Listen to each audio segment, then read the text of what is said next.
Chapter 1 है, ये second year की बुक का, जिसका टॉपिक है acid base behaviour of oxide of period 3 element.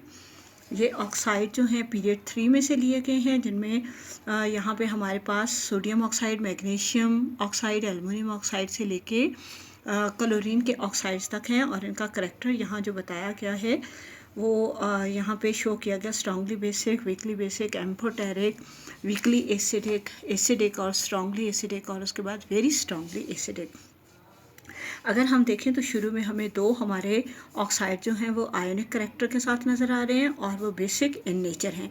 जबकि हम बीच में एल्युमिनियम ऑक्साइड और सिलिकॉन ऑक्साइड की तरफ देखते हैं तो एल्युमिनियम ऑक्साइड हमें एम्फोटेरिक और सिलिकॉन डाइऑक्साइड जो है वो कोवेलेंट, और इसी तरह से नॉन मेटल के जितने ऑक्साइड्स हैं वो हमारे पास एसिडिक इन नेचर हैं और उसके साथ साथ कोवेलेंट इन नेचर भी हैं, कोवेलेंट बॉन्डिंग बनाते हैं।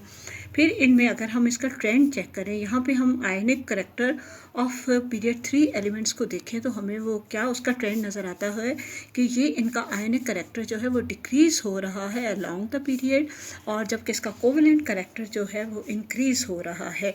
किस तरह से, लेफ़्ट से राइट की तरफ जाएं तो हमें आयनिक करैक्टर इसका कम होते हुए, फिर एम्फोटेरिक यानी कि आयनिक और कोवेलेंट करैक्टर दोनों तरह से नज़र आ रहा है। एल्युमिनियम ऑक्साइड जो है वो आयनिक करैक्टर और कोवेलेंट करैक्टर दोनों करैक्टर को शो कर रहा है। उसके बाद सिलिकॉन डाइऑक्साइड कोवेलेंट, और फिर तमाम नॉन मेटल ऑक्साइड जो हैं वो कोवेलेंट करैक्टर के साथ साथ नज़र आ रहे हैं।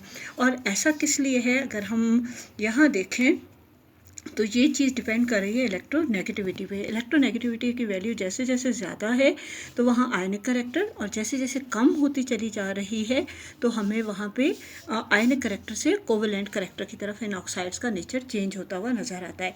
फिर इसी तरह से अगर हम देखें तो ये ऑक्साइड जो हैं क्या हो रहे हैं कि बेसिक, स्ट्रांगली बेसिक से वीकली बेसिक, और उसके बाद फिर एंड में जाके स्ट्रांगली एसिडिक हमें नज़र आते हैं। इस पीरियड के एंड पे हमें स्ट्रांगली एसिडिक नज़र आ रहे हैं।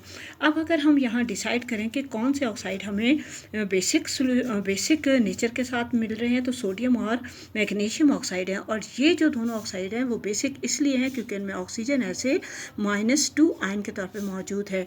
ऑक्साइड जो है आयन ये स्ट्रांगली बेसिक है, और ये जब भी वाटर के साथ रिएक्ट करेगा तो हमें हाइड्रो ऑक्साइड आयन फॉर्म करके देगा।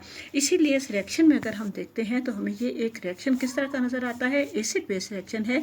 जबकि हम इन कंपाउंड्स को या इन सोडियम ऑक्साइड या मैग्नीशियम ऑक्साइड को वाटर के साथ जब भी रिएक्ट करेंगे तो वाटर डिकम्पोज होके क्या करेगा, इसका ऑक्साइड, इस वाटर की डिकम्पोजिशन होगी और उसमें ऑक्साइड आयन जो है वो हाइड्रो ऑक्साइड आयन में कन्वर्ट होगा।